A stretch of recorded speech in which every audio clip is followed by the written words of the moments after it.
Welcome to the Karena, Virginia podcast. I'm so happy that you're here with me today. My first guest is my dear friend, Belinda Carlisle, who you may know from the Go-Go's. Belinda is known as one of the most successful songwriters and musicians of our time, but she is so much more than that. She is a woman with a huge heart and the gift of knowing how to use the law of attraction in one of the most magical ways. So she will be sharing some fabulous tips with you, and I look forward to you listening. My beautiful, beautiful, dear, dear friend, Belinda, thank you so much for joining me. And I can't tell you how grateful I am that my very first podcast is with you. And that's a huge gift to me, as you are a beautiful gift in my life. And I'm so grateful for you. Thank you. Oh my God. Well, I'm like humbled that you would even ask me to do it and do this. And I'm so, I was like, when you asked me, I was like, of course, no question. And, you know, I consider you in my life one of my dearest friends that I can talk to you about anything. I feel that way about you too, and I really can't imagine my life without you. Oh, it's so sweet. I feel the same. I really feel the can. same way. And you know, I want to tell our audience that Belinda and I became very dear friends in 2017, which was a pretty hard time for me. And we met through yoga. Right. And we practice the same form of yoga, Kundalini yoga. We both love it. We practice meditations together. We share meditations and we share from our hearts, and we share our deepest vulnerabilities and our sensitivities. And over the past 8 years, I could cry, because over the past 8 years, we developed a real kinship, a real soul sisterhood. And I had never read Belinda's book. And so I figured, okay, so I better get Belinda's beautiful book, which I read over this past week, knowing that we would be doing this together. And it touched my heart so deeply. Things that I knew about from you telling me, but to read it this way, there were moments where I just felt so many emotions, and I felt so much love for you, which I really couldn't have more of. Oh. And I purposely didn't want to talk to Belinda too much about it, but I did say a little bit. But I didn't want to say too much because I wanted to save it for now. But I had to say enough just to let you know how much it touched me, because I didn't want you thinking, okay, she read my book, but she's just going to wait. So, but that's kind of something that I find is very beautiful about our friendship too, where we really, we are very sensitive to one another. So right. I am going to be asking you a lot of questions because I think everybody would like to hear from you, not me. And there's so many things I want to say. But yeah, you want to say something first. Right. Now, I mean, that book, I mean, you know, I've never read it since I finished it. I can't. I don't know why I can't, but I did it. I'm not embarrassed by anything that's in that book. I mean, there's plenty that I could have said that I didn't say, because it's not a book about dirty laundry. I mean, there's people in it and there are stories, but I didn't want the book to be about a dirty laundry book. I wanted it to be more about, well, I think the theme being, which I've always said, the theme is you can teach an old dog new tricks. And, actually, you know, it's proven to be, and I just did it, put it out there, and it's proven to be a book that they pick up in rehabs. And I've gotten people that aren't even in rehabs, saying how much the book meant to them. And that right there is because my life certainly hasn't been easy. It's been amazing though too, but life is hard for everybody, it doesn't matter who you are. Yeah. Well, I can understand why they would use this book in rehabs. You had a pattern that I discovered in the book of wanting so much to be clean and wanting so much to be sober and just not knowing how to get there. And I think that's a pattern that many people who end up in rehab can understand. Can you tell us a little bit about that? Right. Well, I have to go back. I don't even know if I mentioned this in my book, but when I was a little girl, and I remember this really clearly, I discovered that I could witness myself. That I discovered that I was like this, whatever that was. I didn't understand. Now I kind of understand what is that I am or whatever. And then I was me. So I was always able to tap into that, I guess that witness. And so I was like, oh, this is kind of cool. And I never really talked about it. But then I realized, in the throes of my drug addiction, that I always knew that I was, from the very first time I did drugs, I knew that I was in trouble.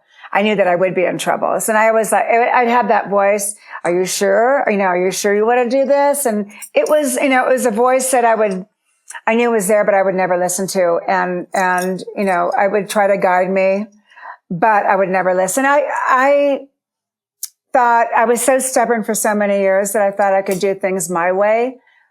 And, I think after a good run of, I got sober at 47, of 30 years of, addiction it's like, oh, well, it's not about being strong or like having,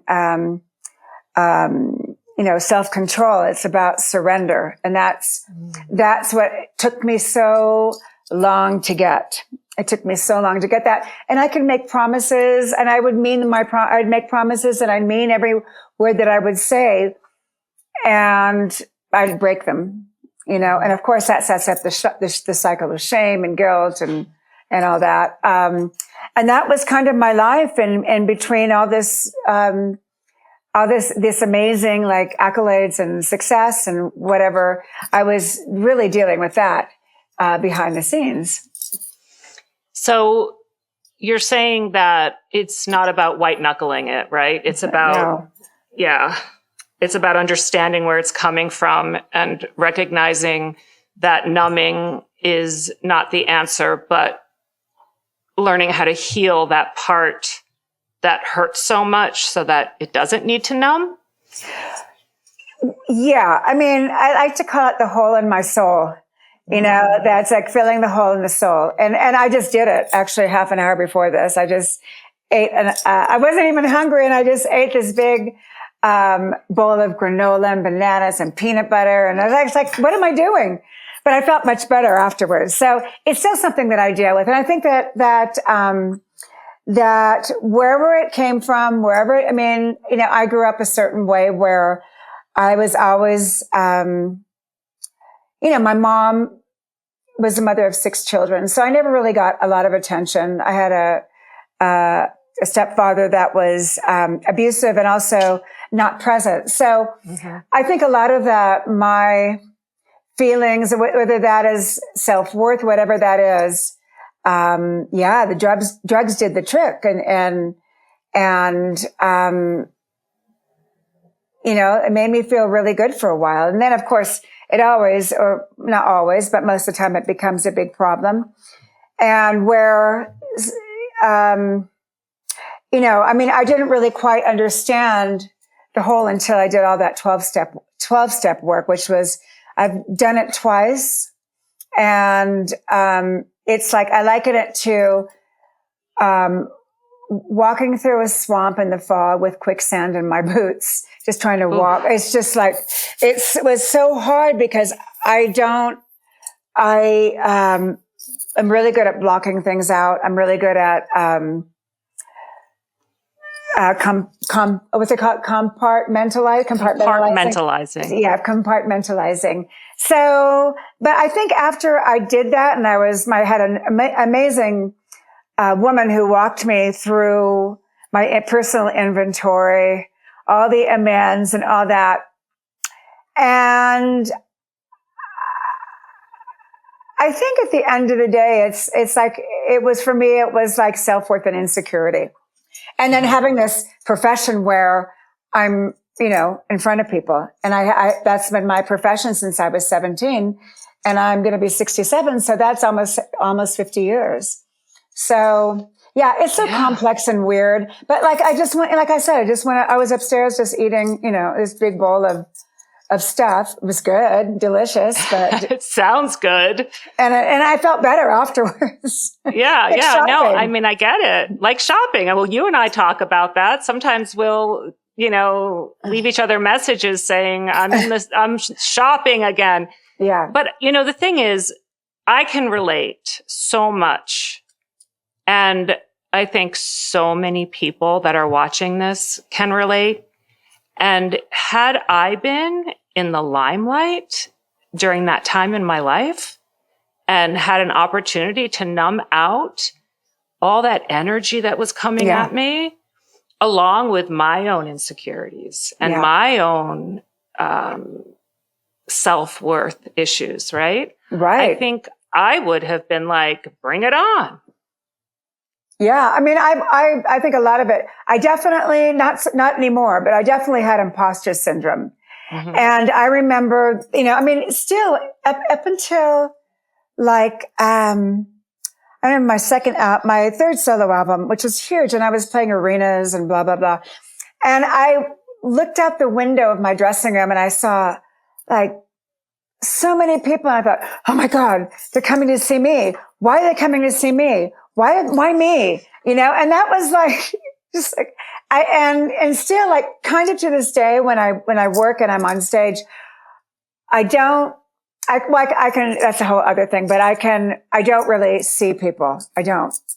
Yeah. I just go into my own world, and for me, it's like meditation or whatever. But yeah, that imposter syndrome it was horrible. And I remember in the first album, when it went to number 1, I didn't understand that at all. It was like, why me? When so many musicians work for so many years, and why me? So, yeah, I think that was part of the whole, the drugs definitely helped numb that. The drugs and alcohol. Yeah, because you're big, you're big, and there's this little girl inside who's saying, everyone can see me. Yeah. So let me hide her so that I can still show up. Yeah. Yeah, exactly. And, I remember one conversation that you and I had, and I did bring this up last time we spoke too, but I remember a while ago when I was talking about some of my own insecurities, and you told me about how you would be in the largest arena in America.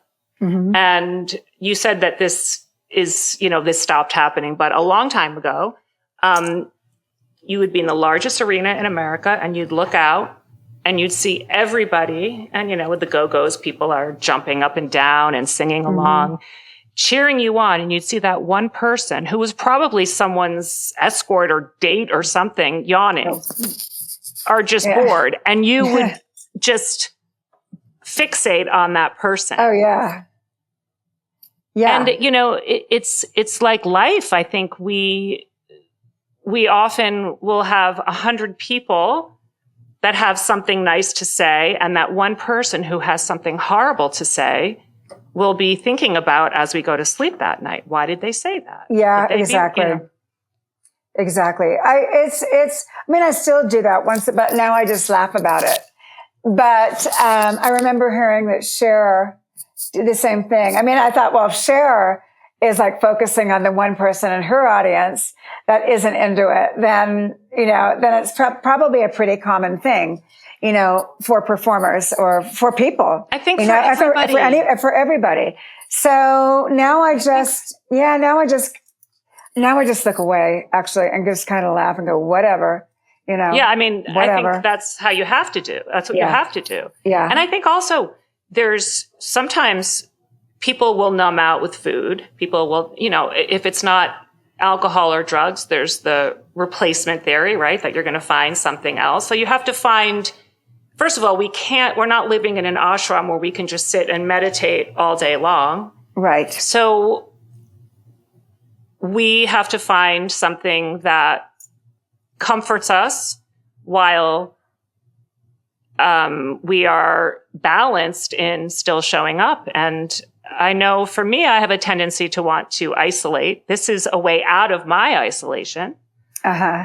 And for some people, I think there's the nervous system will go into fight, flight, freeze, appease.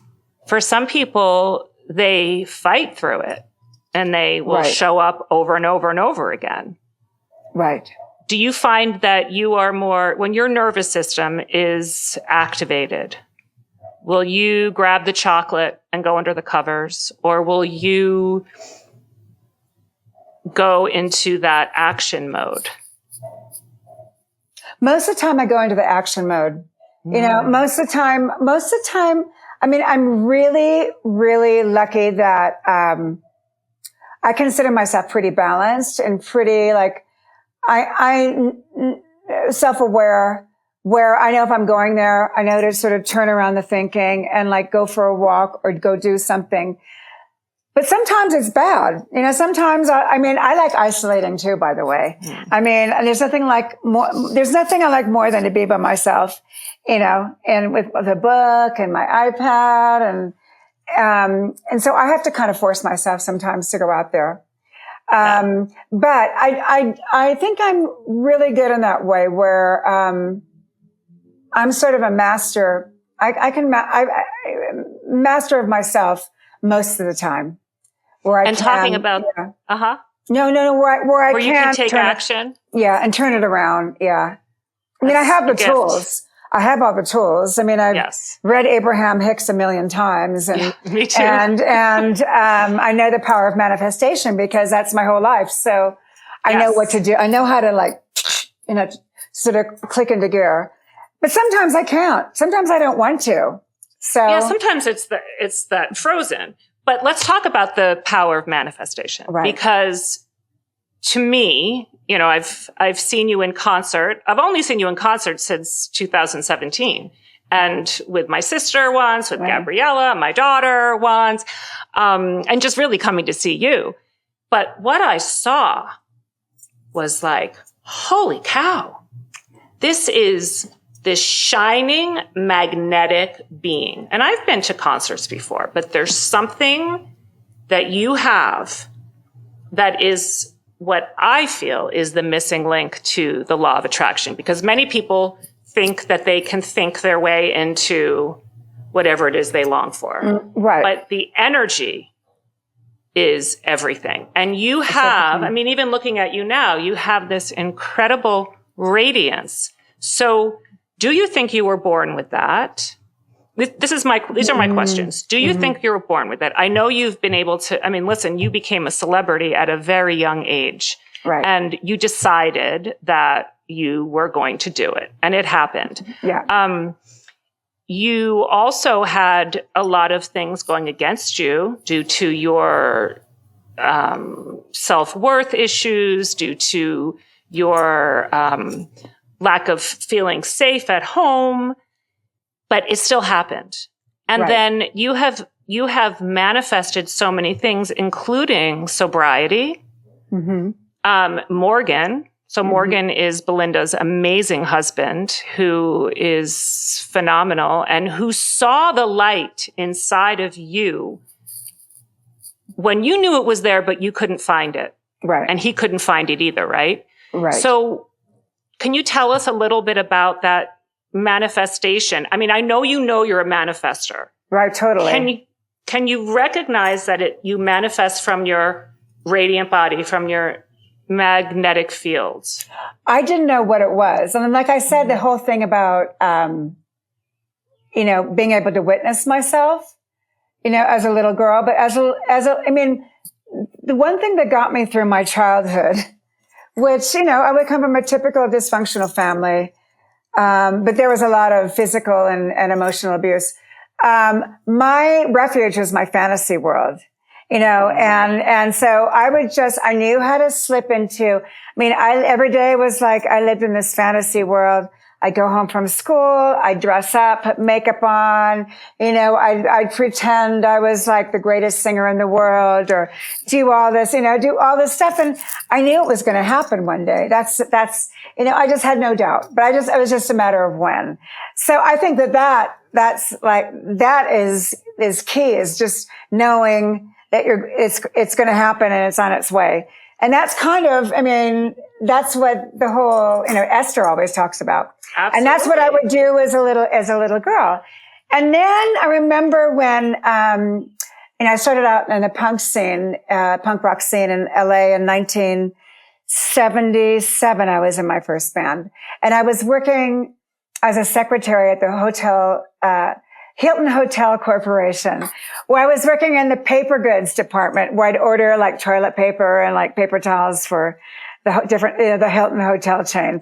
On the side, I'd sneak into the photocopy room and I'd be Xeroxing flyers for the shows, and I had this purple hair, and I'd wear it and it was fashionable to have like those Yves Saint Laurent sort of turbans back then in the late 70s. So I would be in paisley with like, scarves and until I got busted having my lunch out, and my boss saw me with this short purple hair. But I had no doubt. I just knew, I would just always say, I hate this job, but I know it's not for long. I'm going to be singing, Well, I didn't know what but that's manifestation, absolutely. Against all odds. There's no reason why the Go-Go should have happened. Because you manifested. Because totally. It's like the old saying goes, smile, and even if there's nothing to smile about, right? It's right. It's believe it to receive it, right? Right. Exactly. You have to and almost, fake it till you make it. Exactly.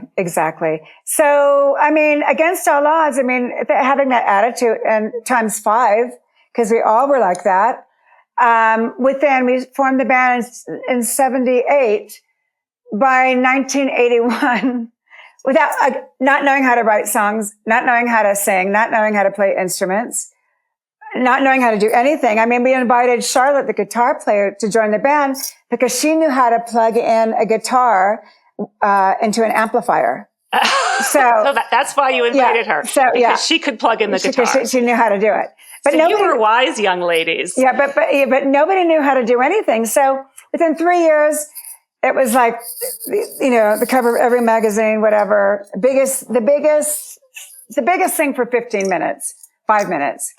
But that was all, that was all total manifestation. And it really, through the years, I've always manifested, but I never really knew what it was until about 15 years ago when I started picking up the Abraham Hicks books and all those books about manifestation and there's so many now that, every morning I start my day with one of those books, So you can have anything you want. You can have anything you want. Yes. Well, I have a little byline for this podcast, and I was just telling Troy, who's producing it. Hi, everybody, Troy. But it's expect the best and get it. Yeah, exactly. And I really believe that from every cell in my body, I believe that. And what's funny is you were just talking about in 1977 when you were, making the Xerox copies. There's a part in your book where you're talking about that you had this dream of going to Rome because of La Dolce Vita, right? Yeah. So I'm going to tell the audience that Belinda and I also, we met and we realized that we have a lot of these similarities. Obviously not fame, but a lot of other things. And one of them being that our mothers have such a similar look that it's almost look like sisters. It's scary. It is. Yeah. It is. You sent me a picture of your mom. I remember when your mom was very sick and I was praying for her. And I said, gosh, she looks like my mom. Just like her. And then I posted a picture of my mom, who miraculously was able to come on a trip with us. And Belinda saw it and she said, that was scary.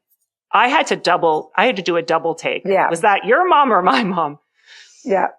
But in 1977, when you had that dream, because of the movie La Dolce Vita, I didn't tell you this. I wanted to wait until now to tell you this. My father, and for those of you who don't know about my parents, I'm a first generation American, and my father was born and raised in Rome. And my father was a manifester. He literally lived in an orphanage with nothing. That's another story for another time. But Belinda, what I didn't tell you is that my father was in that movie. God.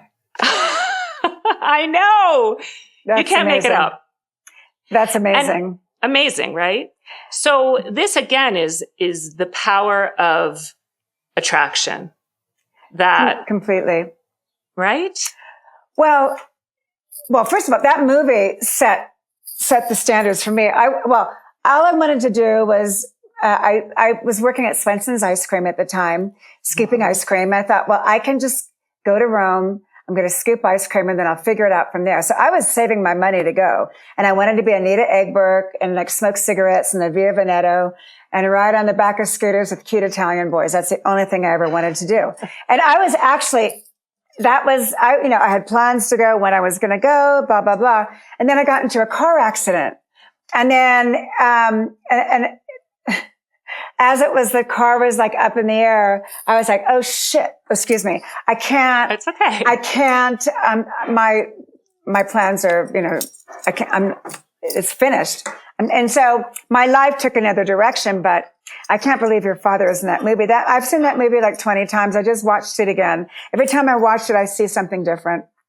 I'll have to find the clip of him. And I'll send it to you. Yeah. It's a beautiful movie, but yeah, he's the one that taught me a lot about manifestation way before any of the books were around. And, he didn't know what he was doing either. Yeah. But I think you were born, and I don't say this lightly. I say this from knowing you, the way I know you, and I know you intimately. You were born as a bright light.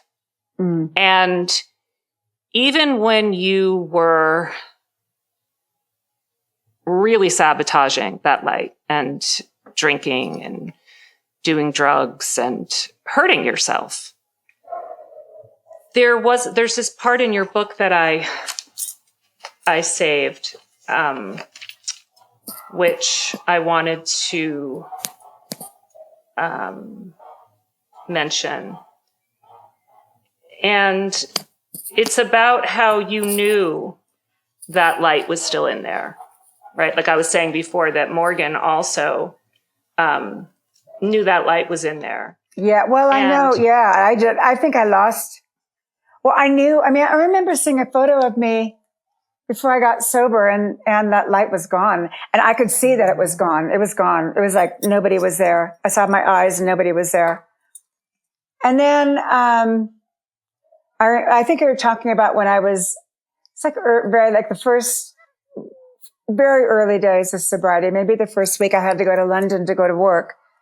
And, all of a sudden it just hit me about everything that I had done to people and how many people I had hurt. And I just had like a complete breakdown at Harrods. And then, I called Morgan and I don't know how we got on it, but I said, well, I can't understand why you're still with me. And he said, well, I see the person or the light that you can't see, something to that effect. I have that underlined in here because that really, really moved me. It's, I think this is the part, oh, okay. I have it in here. I have it in here where he said that to you. And that's when I was leaving you that message saying, what a beautiful, beautiful soul, because he held on to you at times when I think a lot of people wouldn't have been able to. Well, I think if I had carried on, it might be a different story, but no, he's, he just kept waiting and waiting and hoping and waiting. I'm sure he read that book, that Melody Beattie book. Yeah. Codependency. No more. Yeah. When he just like, okay.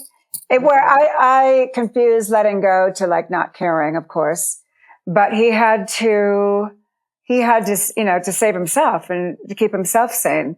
Cause I know now how difficult it must have been. I didn't realize it at the time.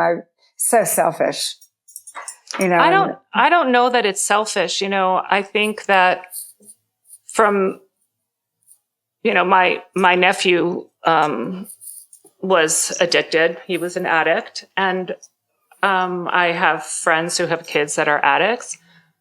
What I see is sometimes it's the most sensitive, deep feeling people. And it can appear very selfish because in the midst of addiction, right, there is, I need what I need and I will do whatever I need to get it. Mm-hmm. But again, like what that light that Morgan saw in you, that light you knew that light that you knew was in there. Often there are people who are so afraid of that light that even numbing out, that the old quote, our greatest fear is not that we are inadequate. Our greatest fear is that we are magnificent, right? Sometimes that magnificence can create imposter syndrome, can create a need to numb out. It's almost overwhelming. Yeah, exactly. And you are a very sensitive person. You are a deep feeler. Still, a little bit of an empath, but too much. Little bit. Sometimes. I'd say a little bit more than a little bit. I'd say a little bit more than a little bit too. but yeah, I mean, I think that you're right about that. It's being afraid of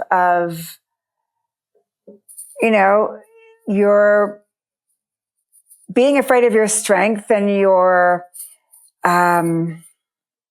ability to really succeed and shine, And I think that was, I mean, now, it was funny because I don't know if I said this in the book either, but when I got sober, because every time I went on stage, I'd be a little bit looped, to be honest. And then I would say, I don't know how to be on stage without I don't know if I can do it being sober. Mm. And I was like really afraid until I did my first show and sober. And it was like, oh my God, this is amazing. This is so much better. Because I was able to tap into that thing that's greater than myself and like, just like dial it in. So, and like, when I'm on stage, I'm not, like I said, I don't see people. I don't do anything. It's like deep meditation for me. Mm-hmm. So, I can go through the motions and like have fun and like, feel the songs and stuff. But it really is a meditation, and the ability to tap into that greater self. That's really beautiful. Because I was going to ask you what it was like to get on stage sober after being high for so many years. So for people who have a really hard time manifesting, what advice would you give them? Because we all have that light inside of us, right? Yeah. What advice would you, from your experience, what advice would you give? I think, everything is energy. Everything is energy. And, our thoughts are energy, our actions are energy, our words are energy. So I would say it's about changing the way you think and the way you speak. And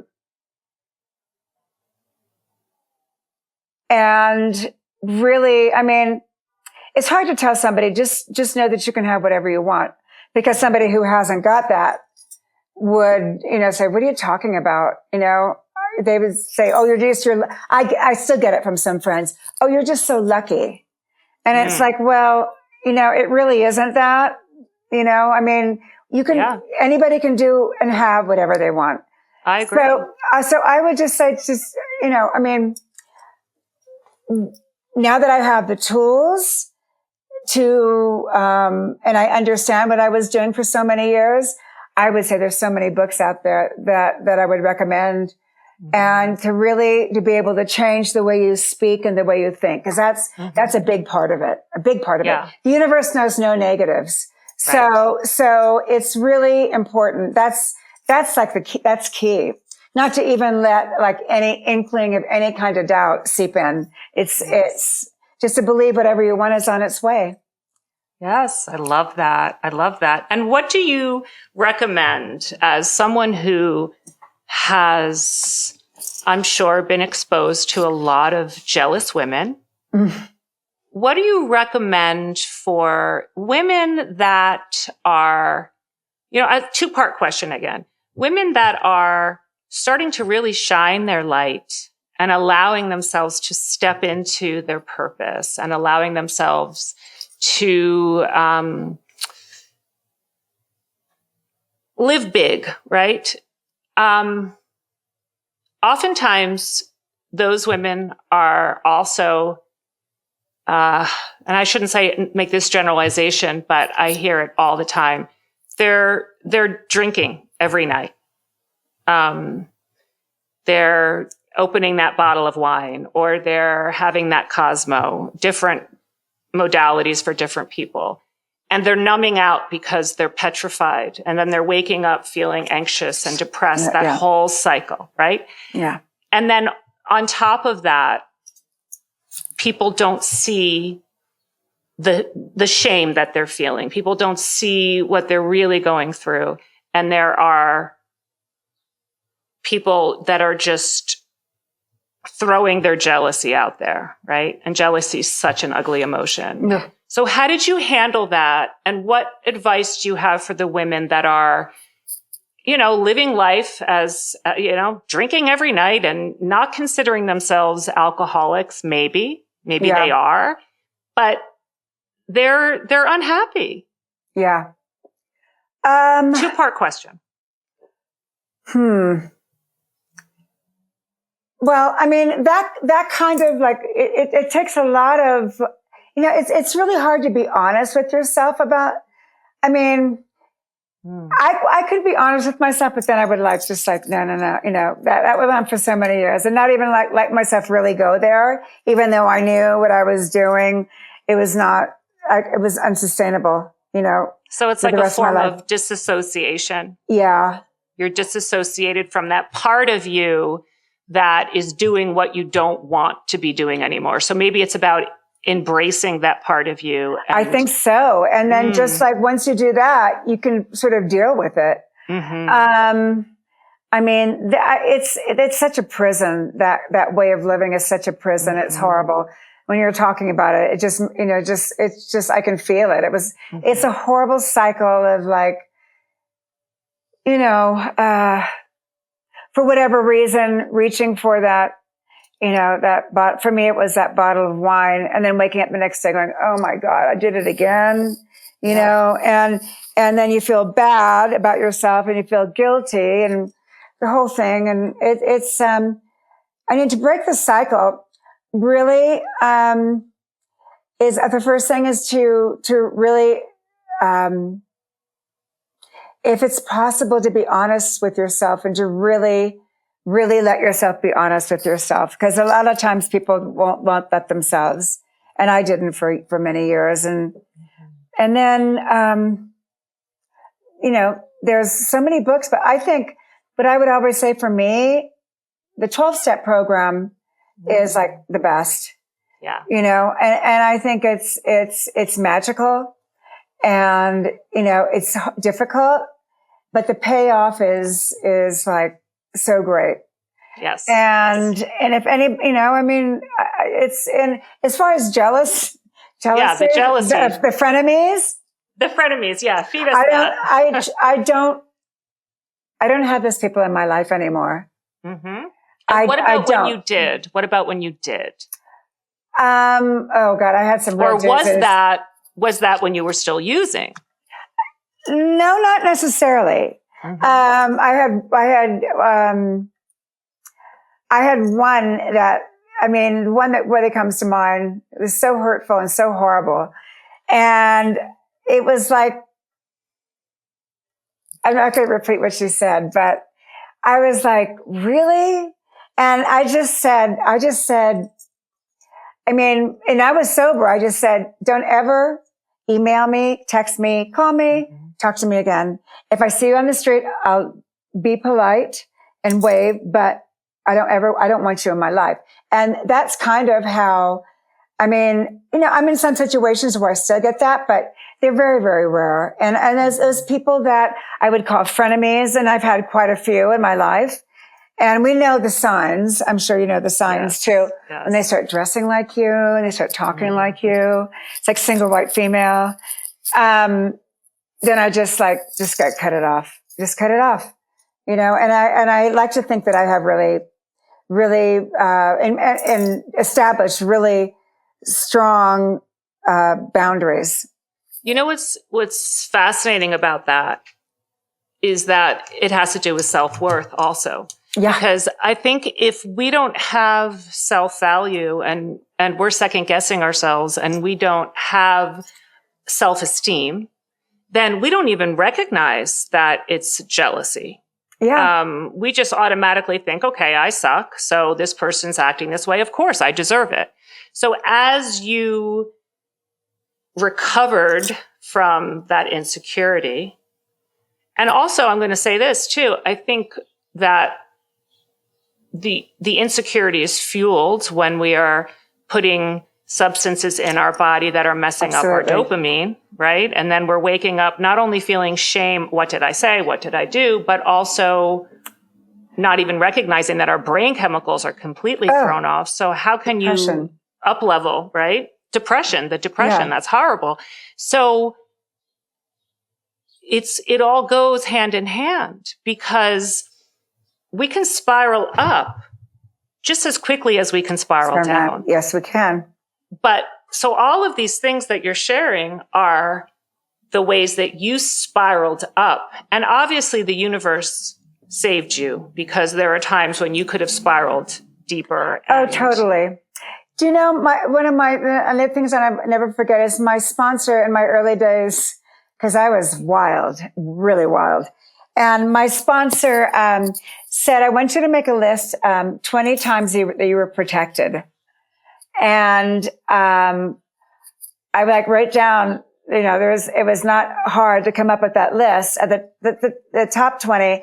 And I went, oh my God. There's something is protecting me and looking out for me because I should be dead or I should be at the very least in jail, in prison. So, that was like, wow. Yeah, there is something out there. There is somebody out there. There's an angel or whatever you want to call it. Angels, right? Many angels. Yeah, I do have some angels protecting me. But yeah, that was when I went, wow, okay, I understand. And I think we all have angels protecting us. And for some people that are watching this right now, their angels may be bringing them here. Oh, yeah. And not everybody has the blessing of being able to have that one last binge, right? Which I know you had that, this is going to be the last time. And you heard that in your head saying, you're not going to survive. But you said, just let me survive this one last time. Making a deal with God. Yeah. Just one more time. Let me just a little bit more. Yeah. I know someone who's a specialist in trauma and recovery, and she works with teenagers. And she said that she often works with the parents, and the parents are helping their kids or young 20-something-year-olds go to rehab, and they never make it because they have that one last time. Yeah. And I think my nephew planned on having that one last time also. I've heard that so many times. Yeah. Mm-hmm. Yeah. And you were given the gift of being able to have that one last time, which a lot of people don't have, and only God knows why. But I also remember you saying that there was one time in an airplane where something went wrong and you were almost relieved because you were in the airplane. I thought we were going to crash. Yes. Yeah. And I was hoping it would. Mm-hmm. And why? I had been, it was one of my all-nighters, and I was flying home to France, and I was just so ashamed of the condition that I was in. Mm-hmm. And so we were struck by lightning, and I thought, that's anything's better than having to go home. So, and I really thought everybody was terrified. And I was just sat there and just thought, it's better than going home and showing in what condition I'm in. So as selfish as that is. So, as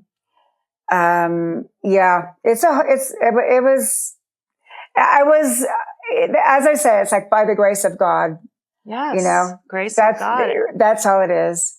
Yeah. And I do think that the 12 steps are so helpful because of the emphasis of a higher power. Right. And I think some people you also had, rebelled against your Catholicism. And some people who rebel against Catholicism automatically don't like the word God, and they don't like to be told who to believe in. But there's a God of our own understanding. Exactly. Right? Exactly. And I always rebelled. I mean, I was just, anything. I remember I was always like that. I was born contrary. So, I was forced to go to church. I didn't buy it. I was like, I hated it when I was a little girl. I hated it. Hated being there. Bible camp, vacation Bible school, you name it, I was there. And I was like, this is just, I don't like it. And, so the fact that I think that list that my sponsor told me to make, the 12 step, making me, I have such a spiritual foundation in my life that I live my life from that I never had before I got sober. And I never thought that I'd have it. But, I have, I have a routine. I have a daily practice the 12th step is a daily, I have my conscious contact with the God of my understanding. And, that's a daily, for me, that's the most important. Since I've had such long sobriety now, the most important part of my sobriety is keeping that connection going with the God of my understanding. And I have one. And handing it over. Always. To the God of our understanding, right? Yes. Here, you can take this because it's bigger than me and it's too big for my little body. So here. Yeah. Thy will and not my will. Yes. I've spent so many years trying to be controlling everything and just letting go of that. So, I would recommend it. The 12 steps for even if you didn't want to get sober. I think it's an amazing organization. I think everybody should do the 12 steps. I really do, because even if it's a matter of having someone else in your life that, there's Al-Anon, or someone else in your life that is using, or also learning how to let go of control, codependency. Right. Adult children of alcoholics, all of it. Or it doesn't even have to be adult children of alcoholics. It could be adult children who have a mother wound, right? Or a father wound. Right. These things are big, and they're big. They're everywhere. So, and what about Kundalini yoga? Oh, well, I thank God every day for that practice. I started about 30 years ago. Now it's like 34 years ago when I was pregnant with my son, and, I had this teacher, Gurmukh Khalsa, come and introduce me, and she would come. Basically, I was really, really sick when I was pregnant. So the Golden Temple, which was the big Sikh vegetarian restaurant, would send her, and they'd send food over. They were so kind. I hated the yoga, but she gave the best foot massage ever. So that, I was like, oh, this is like ridiculous, but whatever. And then I ran into her after my pregnancy, and she goes, come to India. And I said, okay. And I did go to India with her. And I had some experiences that showed me it wasn't just airy fairy gobbledygook, but it was real. It's real. And that was about 20 years, a little less than 20 years ago. And since then, I have a daily practice, of at least 40 minutes, a day, at least. And most of the time it goes to an hour and a half a day. Between my chanting, my reading, my meditation, my breathing, my kriyas. So, I just, when somebody asks me what it is, I just say it's internal yoga. And it's so powerful that it'll change your perception on everything. Yes. And it really does. And there's some amazing teachers out there. And thank God for YouTube, which I was really resistant to. I found some awesome teachers that are out there, like, that are going to be the next Eckhart Tolle or whoever. So I make sure to include them in my day, every day too. Like RJ Spina. Yeah. Who is like he's like, I think, he's definitely an ascended master. I'm sorry. He's like, nobody talks like that. So there's like people like that are out there that I'm so glad that they're on this earth at this time, because they've taught me so much. And I know that there's lots of like horrible things going on in the world. I know it because I hear about it, but I don't focus on it. And I just make it, I say, please just keep my frequency up, and, I pray about that every day. Just keep me, let me rise above. Because it's not real. It's all theater. Nobody knows the truth of anything. No, I agree. And we can't control the things that are going on in the world, even when we tried to, even I remember you and I trying to look underneath the rocks and find what was going on. And finally just surrendering, and saying, I can't control it, but what I can control, and again, this is 12 steps, right? What I can control is myself and being in my highest frequency. And remember our song, Rise Up, Sister, Rise Up? Yeah. Just up-leveling ourselves and being as loving as we can and living from our hearts as much as we can, because being an activist, God bless those that are. But I think for you and I, we've both done our share of that and we've burnt out. I can't. I think it's important. It's just as important to rise above all the chaos and to be an example or a light of, I don't know what I'm trying to say about tooting my own horn, but it's just important to be like, just the voice of calm and not be fearful and angry. I'm not afraid. I'm not angry about anything. Like I said, nobody knows the truth. Nobody knows. Everybody's truth is predicated on their news source. And that's exactly. And nobody knows the truth. And this is all a lot of theater. And I do believe that it's a lot of theater that is, it's done on purpose in order to cause all this fear and division. And I just refuse to be part of it. Yeah, I'm not part of that. And I'm so much happier. I think that when we are tapped into our higher power and we are taking care of ourselves and when we are doing our best every day to bring light to the world, there is no way that, and some people might not like this, but I'll say this from my voice, there is no way that we can continue to feed this divide because it is not of the high frequency and we can't do it. And Belinda, do you remember when I called you from Nordstrom in Washington during the DNC? Yeah. And I was so depressed. And I said to Belinda, I am seeing the cable stations all, I won't even say their names, but the left and the right, they were at the Ritz-Carlton together. When I went to get my pass, they were all hugging and laughing. And then I'm looking at America going, their families are divided. Mothers and sons are divided, and they have no idea what's really happening. No, they don't. And I blame the media. And I'll say this. Totally. Well, They have blood on their hands. They have blood on their hands. And they're the problem, really. They are the problem. Just seeding all this fear and anger and destruction and this divisiveness. It's unsustainable. And I was like freaking out, like a lot of my friends. I can't do this. I'm not going to be a part of this anymore. I'm just not. And me too.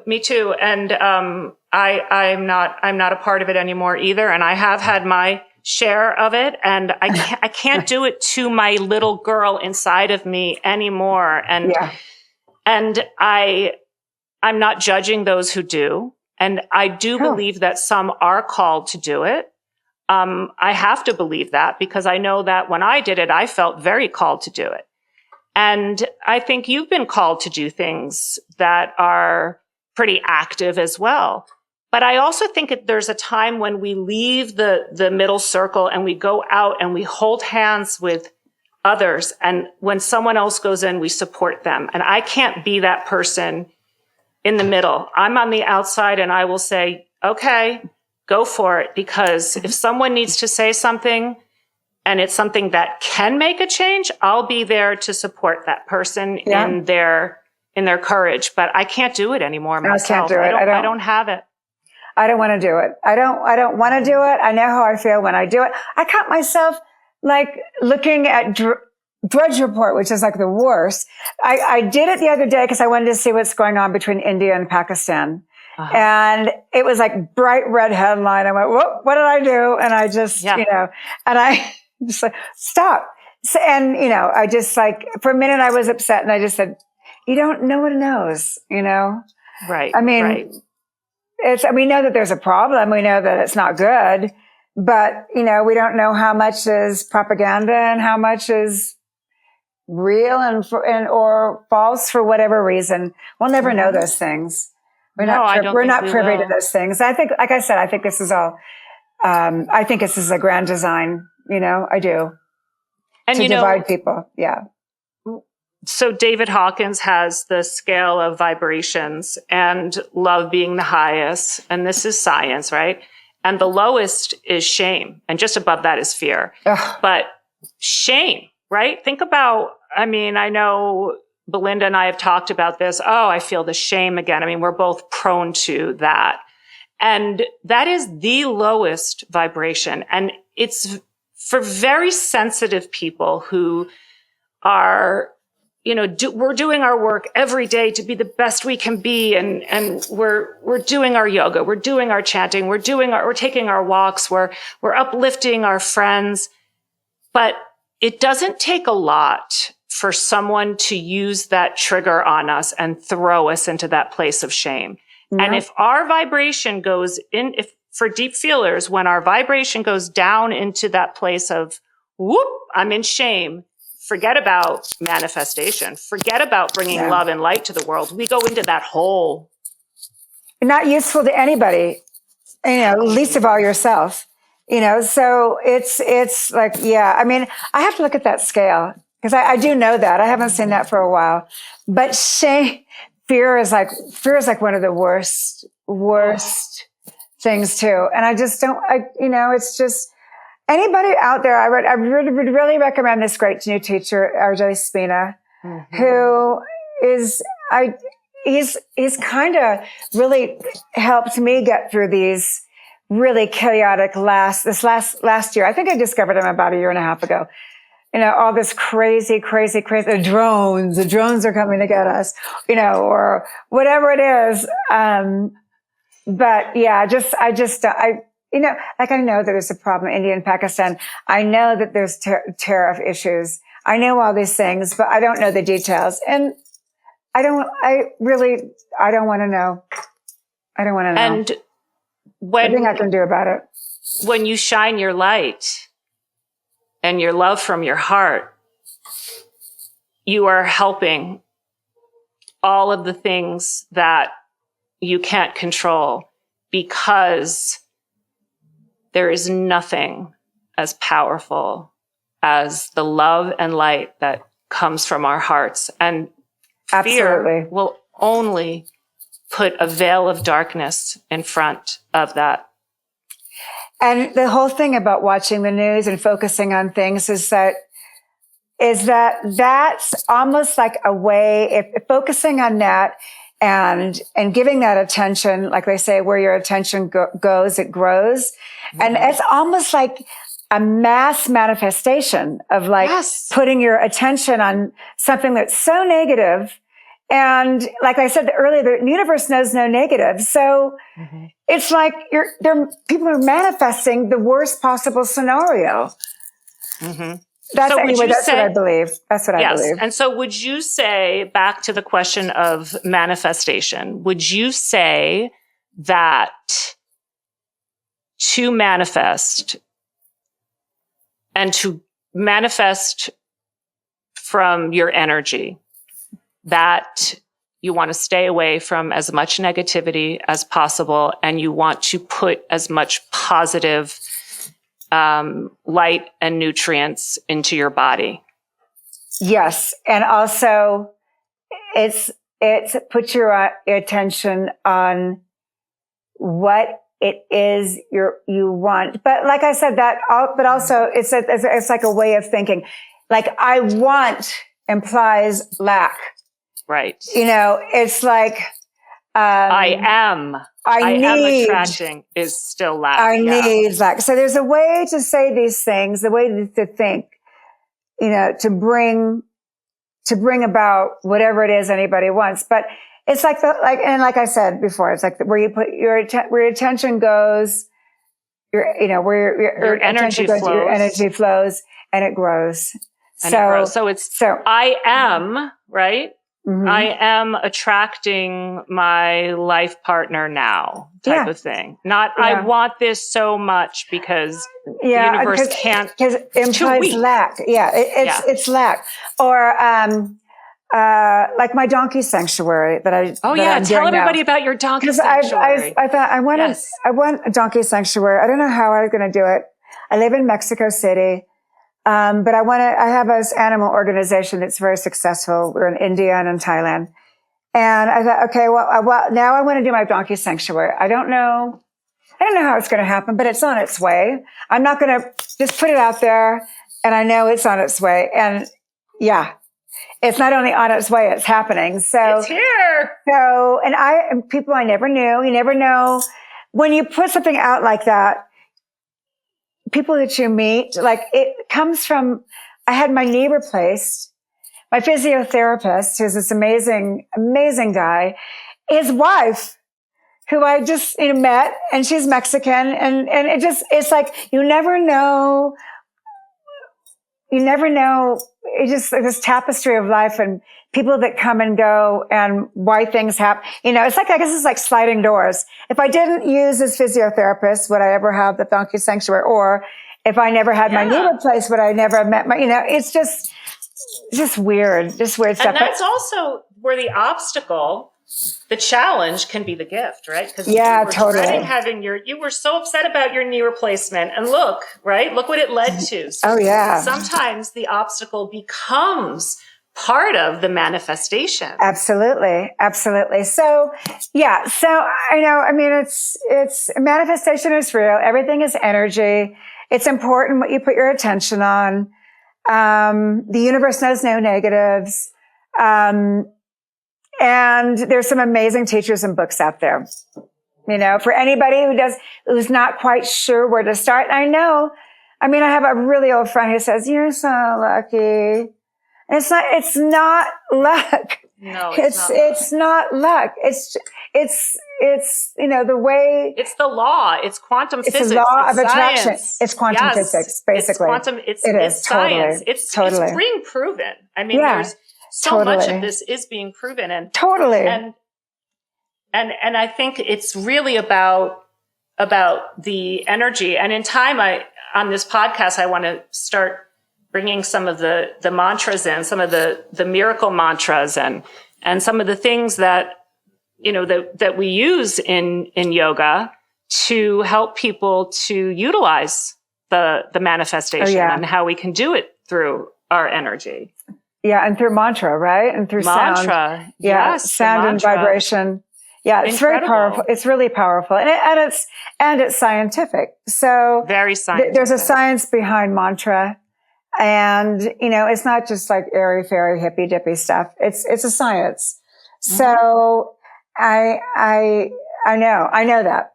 I know that because I've seen how it works for me, having a daily practice. So, yeah. Yes, it's a real gift. And, it reminds me of how you started with Iyengar yoga, right? And which is all about alignment. And I still practice different forms of yoga, but it's funny sometimes when people will come to a class and they think Iyengar, Jiva Mukti, Bikram, Anusara, all the different forms of yoga, and then Kundalini, and they'll come to a class just thinking they're going to do sun salutations. I think I've told you this, Belinda.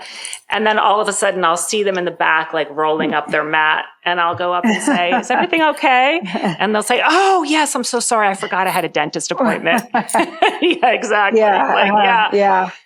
But there is nothing in my opinion. I love all of yoga. There's something so amazing about the issues living in the tissues and stretching them out through different forms of vinyasa and hatha yoga. But there's nothing that gets us into that vibration like Kundalini yoga. What do they say? There's a thing they say is like 1 year of Kundalini is worth 7 years of like hatha or Jivamukti. And I do know that. I knew that to be true. And it's like they compare it to like psychotherapy, to therapy too. I mean, it's internal. And it just changes your brain chemistry and body chemistry. And I don't know what it's like. It's magic. But yeah, I mean, I got all my injuries from Iyengar. I loved Iyengar. I even went to Pune to the Iyengar Center, and I just decided after what my body was saying, it was just a bit too harsh for me because I'm so A-type.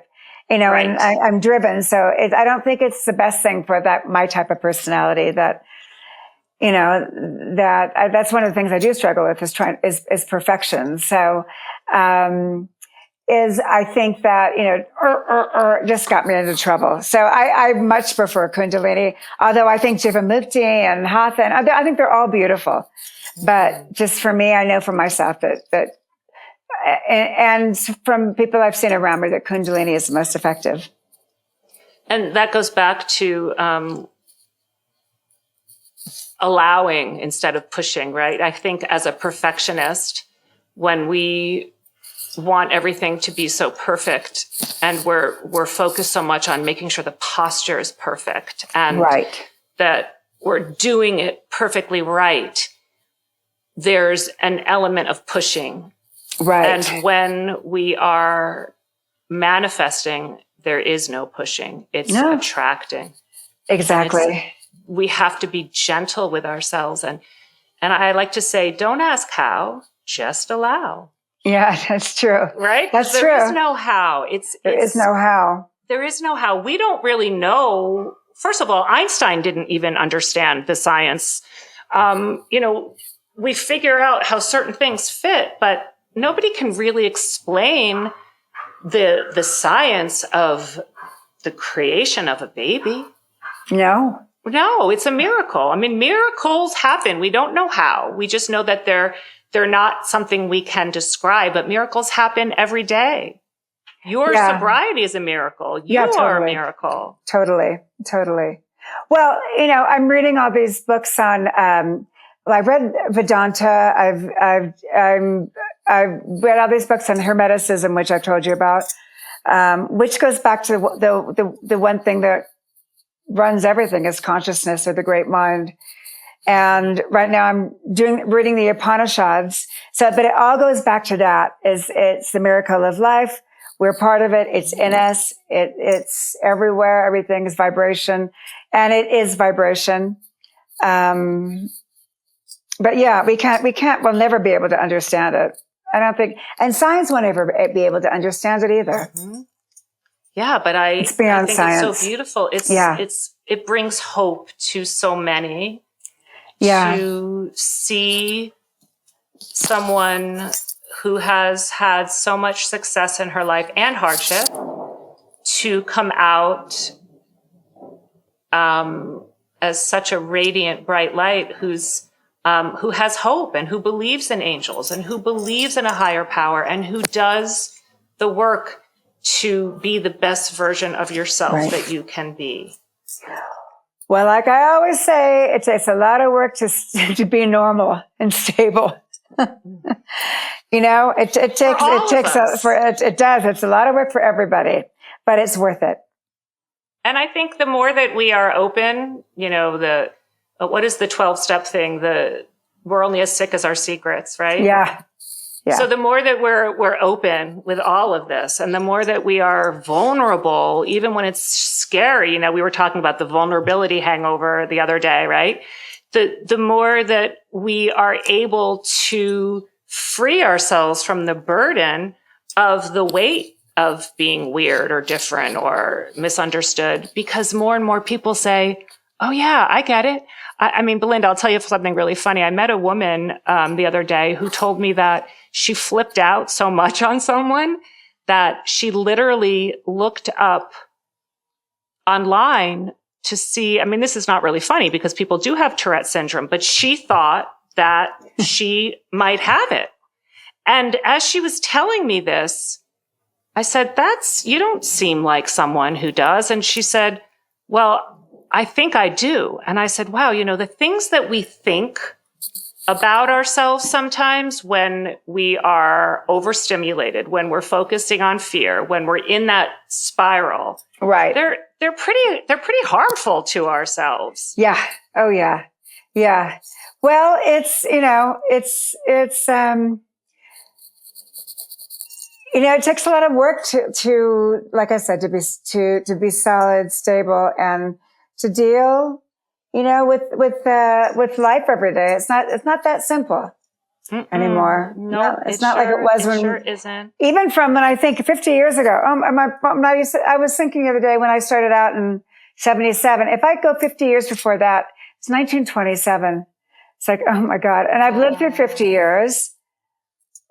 And a lot has changed. It's, you know, and a lot of for the good, a lot for the bad, you know, it's just lots of changes. So yeah, it's a lot, you know, a lot more information, a lot, you know, just being bombarded with it. So it's, yeah, I can't imagine dealing with it without some kind of practice anyway. Mm-hmm. Yeah, I agree.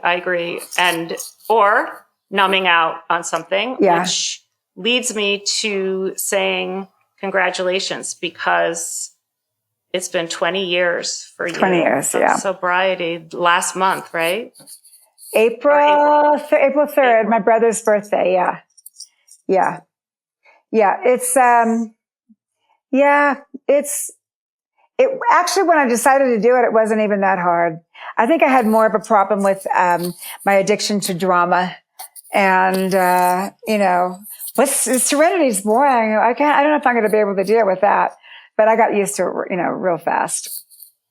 Would you say that now you are like, allergic to drama? Oh, I can't even. Yeah. It's, sometimes I find myself being drawn to it, but to be honest, but, for the most part, I just don't know. It's too complicated, and I don't want to.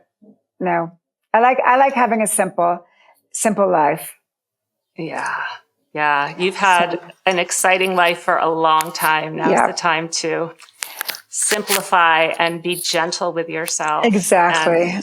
And love yourself over and over and over again as the beautiful mama that you are, and the beautiful soul sister, the beautiful friend, the incredibly talented person you are. And I'm so grateful for you. Oh, I'm grateful for you in my life too.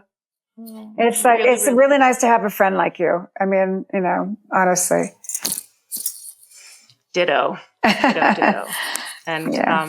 I don't say that lightly. I really Me neither. mean it. And I think of you as a gift from God who came at a really, really important time. Oh, God. I make me cry. I know, me too. We can leave that for when we're not doing the podcast. Okay, but all I'm right. going to let you go, and you're going to go put your air conditioning on. Yeah, I think it's starting to rain. So, which we get these crazy rainstorms at the end of the day. Sometimes Mexico City, the hottest season is from February to June. And then it goes into rainy season. Like, so we're in mid-May from June to October, and it's so beautiful. Oh, I love Every day we get a big storm, so I have to. Love that. Yeah, it's gorgeous. And the lightning. I love lightning. Lightning and thunder. Too. Yeah. Thunder and lightning, and cozy with a book and our chocolate. Exactly. Yeah. Oh, God. Yeah. Anyway, well, thank you for having me, honestly. Thank you for being with me. And thank you for sharing so openly and courageously and vulnerably. Courage means of the heart, you know, and that's what you are to me. You're of the heart, and all the courage that you have used in your life, and the courage that you continue to use in speaking your truth. It's from your heart. Yeah. Sometimes it gets you into trouble, but it's fine. It's just better than it's hiding. The way it is. Better out than in, you know, that's better out than in. Yeah. Better out than in. Exactly. Better, you know, we regret when we regress, right? Oh, totally. Regress, regression. But when it's out, it's like, it's free. I mean, to live free. Isn't that what we want? Exactly. And if someone wants to push back on our thoughts, then that's their choice. And that's how we respond is our choice. Exactly. Yeah. Well, tell Morgan I say hello. I will, definitely. Tell him that I say thank you so much for being such a beautiful support system to you. I'm sure he's going to listen to this. And he loves, okay. Hi, Morgan. Yeah, he loves his podcast, so I'm sure he'll listen. Okay, good. Well, thank you, Morgan. And also Duke. I love you, Duke, as your Auntie Karena. And I love you, Belinda, so much. Oh, I love you. And we'll be talking soon. And thank you for having me as your first guest. Yay. Thank you for being here. Yes, we'll talk soon. All right. Okay. Bye. Love you. Have a beautiful rainy night. Thank you. I'm going to go shut everything up now. Okay. Bye. Okay. Night. Good night. Bye. Thank you all so much for joining. And thank you again, Belinda, and to all the angels that were with us today as we shared from our hearts. I appreciate all of you. Please come back and remember to subscribe and know that we will be here again in 2 weeks. And you can find us wherever you follow and listen to your podcasts.